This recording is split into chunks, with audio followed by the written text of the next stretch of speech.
भी हो तो भगवान तुमको नहीं देखेंगे।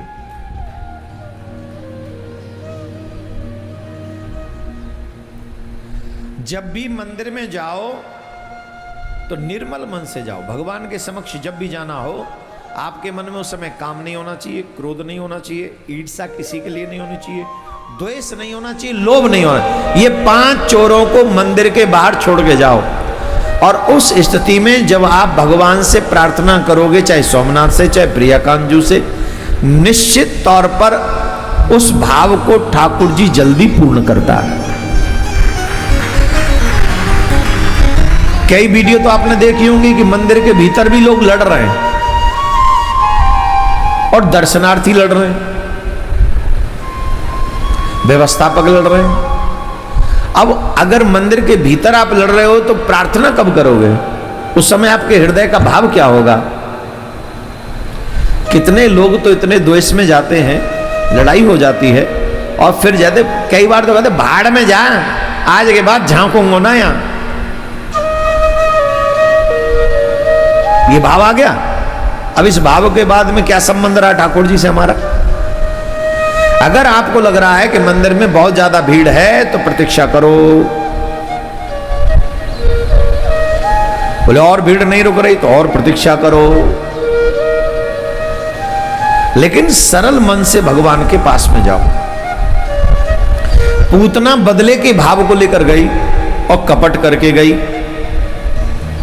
आंचल से कालकूट विष लगा के गई कि मैं भैया के शत्रु मार दूंगी। पूतना ने, ठाकुर जी ने नेत्र बंद कर लिए, ना तो ना देखेंगे हम। आज लोग भगवान की भक्ति कर रहे हैं लेकिन कपट इन्वॉल्व है, और जो लोग कपट के साथ भक्ति करते भगवान उनकी नहीं सुनते, और जो निष्कपट होकर भक्ति करते हैं भगवान उनकी बड़ी जल्दी सुनते हैं, बहुत जल्दी। अहो बकीयम स्तन कालकूटम। हमारे ठाकुर जी को स्वभाव कितना अच्छा है। पूतना अपने आंचलते कालकूट विष लगा के आई, रूप बदल के आई कि मैं विष पान कराऊंगी तो मेरे भैया को शत्रु मर जावेगा। आप समझ गए? भैया को शत्रु मर जावे, विष पान कराऊंगी।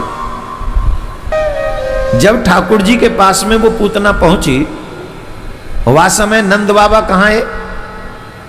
गोपान गोकुल रक्षाया निरूपय मथुराम गतः। नंदः करस्य, गोकुल और गोपों की रक्षा करने के लिए नंद बाबा कंस के पास मथुरा में गए, कर चुकावे के काज।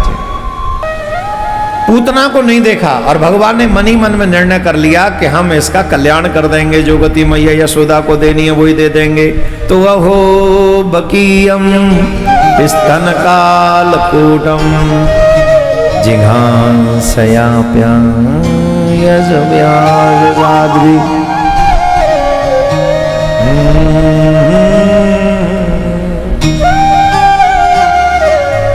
विषपान कराने वाली को भी अगर ठाकुर जी मुक्ति दे दें, मैया यशोदा की गति दे दें, ऐसो दयालु ठाकुर जी मिलेगा कहूं दुनिया में? विष दो नहीं पियो है, एक महादेव ने विष पिया है और एक मेरे ठाकुर जी ने विष पिया है।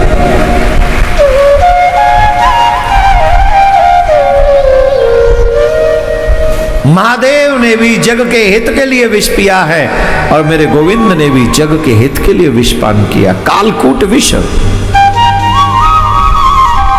आपको बात समझ में आ रही है?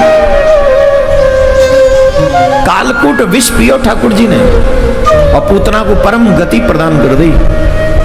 अब ऐसे दयालु ठाकुर जी थे, तुम्हारो प्रेम न हो तो भैया यूं ही समझिए तुम्हारे जन्म के अनंत जन्मन के पाप हैं, जाके कारण तो हमारे ठाकुर जी से प्रेम ना कर पा रहे, और वही के कारण तुम यहाँ वहां न जाने कहां तहां जहां तहां भटक रहे हो। जय काजे भटक रहे हो कि पाप तुम्हें पवित्र होने के लिए ठाकुर जी के पास पहुंचने नहीं दे रहे हैं।